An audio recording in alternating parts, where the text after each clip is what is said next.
Bonjour, Martin Séguin va parler bois. Aujourd'hui, on va parler lecteur d'humidité pour notre bois.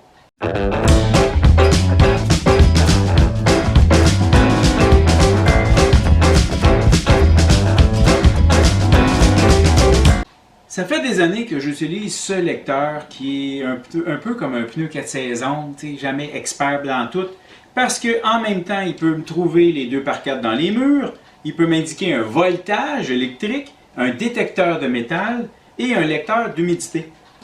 Donc, de la manière que ça fonctionne, on pèse dessus et voilà, on pousse. Et là, je vois ici que je suis entre 10 et 12%. C'est un peu imprécis, ça me fait genre 8, 10, 12, c'est juste des petites lumières qui allument. Mais ça a toujours fait la job. Je me suis amusé à regarder différents morceaux de bois que j'ai. Naturellement, du bois acheté à la série, je tourne autour de 8 ou même, j'ai plutôt pas de lecture avec ce lecteur. Un bol tourné il y a 4 mois en ébauche, je serais à 12%.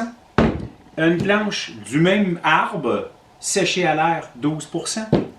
Et une bûche d'un arbre qui est tombé il y a 3 jours sur la maison du voisin pendant la grosse tempête. Et lui, ben, attendez un peu, là, qu'est-ce qu'il m'avait dit tantôt? C'est genre, il va taper dans le tapis, toutes les lumières sont allumées. Là. Je sais pas si vous voyez, là, tout, puis ça, c'est maximum 22. Donc, trop de trempe pour quoi que ce soit, à moins qu'on veuille que ça devienne une ébauche. Il y a la compagnie Eric Hill qui m'a fait parvenir 2 hydrostats. Il me semble que c'est ça le nom.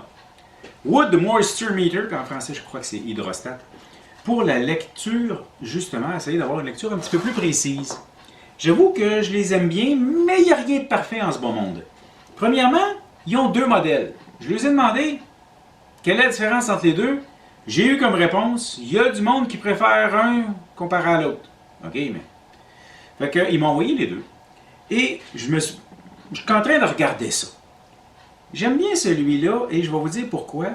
Premièrement, son écran est un peu plus facile à lire, un peu plus grosse.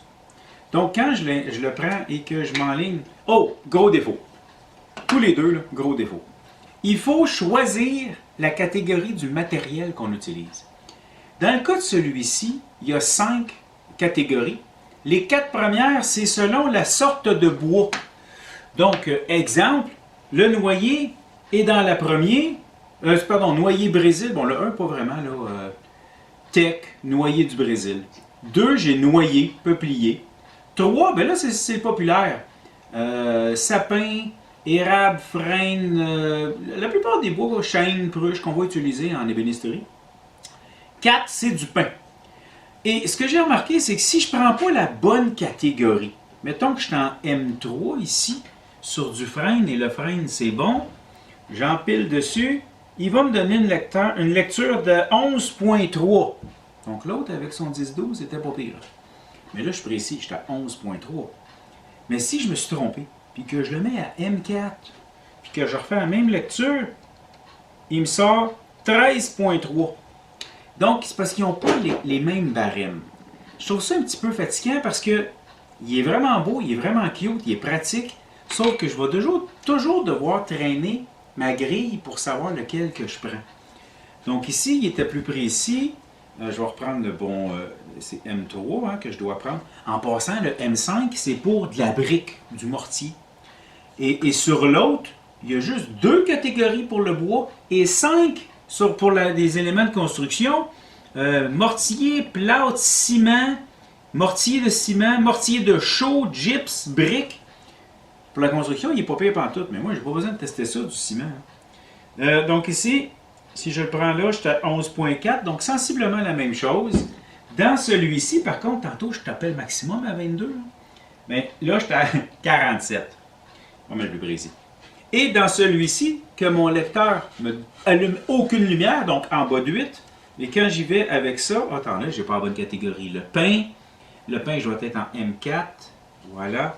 Et là, si je retourne dans mon pain, et bon Dieu, j'étais à 11.7. Je suis à la bonne place, moi là? Ah ouais, pain, matériaux. OK. M4. Ben, il m'indique 11.3. Ça, il y a un problème. Tantôt, il m'indiquait 8. Je ne sais pas pourquoi. Là, j'ai 11.1. OK. ben, en théorie, c'est supposé. Pain maçon, ça a l'air d'être bon. Pain blanc, ça devrait être ça. Mais là, ici, je trouve qu'il y a une lecture beaucoup trop haute. Quelque chose qui ne marche pas. OK. Là, quand je prends l'autre ici, lui, ils m'ont donné une belle petite affaire que je peux coller pour avoir les mesures. Je ne peux pas le coller dessus. Il faut que je le colle ailleurs. Pas évident. Mais là, les premiers, c'est assez facile. En fait, dans son cas à lui, il y a juste 2 catégories, parce qu'on oublie toutes les autres de béton. Là. Donc, je m'enligne là-dessus. Et en plus, il va changer de couleur. Il donne moins de renseignements. La fenêtre est plus petite, mais il va même changer de couleur. Comme quand je l'ai testé dans lui ici tantôt. Là. Boum, il est devenu rouge. Puis, j'étais à 39 environ. C'est pas tout à fait la même lecture que l'autre, mais j'ai-tu le bon matériel? Non, c'est de l'érable. Il faut que je sois en 2. 2, voilà. J'y retourne. Et en 2. Ah là, il est en rouge foncé. 33%. Donc, il n'y a pas la même lecture exacte que l'autre. Mais c'est quand même plus précis que mon petit jaune. Si vous avez du travail de précision à faire, que vous devez absolument connaître le bon degré, peut-être aller sur quelque chose de meilleure qualité. Là, si je retourne dans le frein dans celui-ci, c'est le 2, j'y vais dedans. 10.2. Dans celui-là, je suis au 9. Ah, ça fait bizarre. Pourtant, j'ai, voilà, 10 point quelque chose. Ici, j'ai pas pris de chance. Hein, j'ai coupé un morceau pour aller derrière, là, pour pas avoir vraiment ce qui est déjà sec. Pas aller en plein milieu, là, mais... Fait que, lui, ben, j'ai différents matériaux et c'est aussi la même chose. Mais lui, il y en a 5 sur les éléments de construction. Pas bien le fun.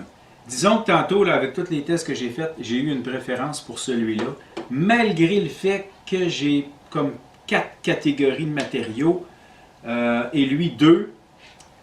Je trouve que j'ai une meilleure vue sur celui-là, malgré que lui, ici, il a l'air un peu moins compliqué. Bon, écoutez, moi, je vais me garder lui et je vais faire tirer celui-là. Parmi les gens qui se sont pas juste abonnés à ma chaîne YouTube, mais bien ceux qui sont devenus des membres. Oui, membres, c'est quelque chose que j'essaie, je vais voir qu'est-ce que ça donne. Vous pouvez souscrire à la chaîne, c'est 1$ par mois et ça va vous donner accès peut-être à certains contenus un petit peu plus privilégiés.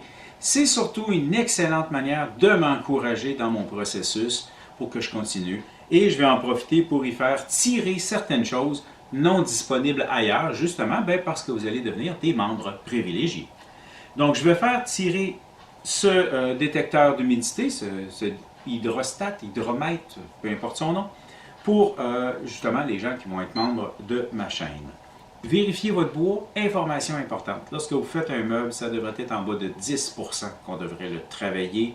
Si votre bois est entreposé à l'extérieur, rentrez-le dans votre atelier 1 à 2 semaines d'avance. Idéalement, revérifiez d'être en bas de 10 et là, votre bois devrait être beaucoup plus stable pour faire votre meuble. Vous allez avoir beaucoup moins de surprises.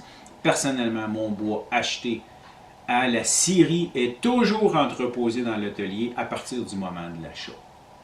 Si ces hydromètres vous intéressent, pour les Eric Hill, vous pouvez voir dans la description en bas, je vais mettre des liens pour achat.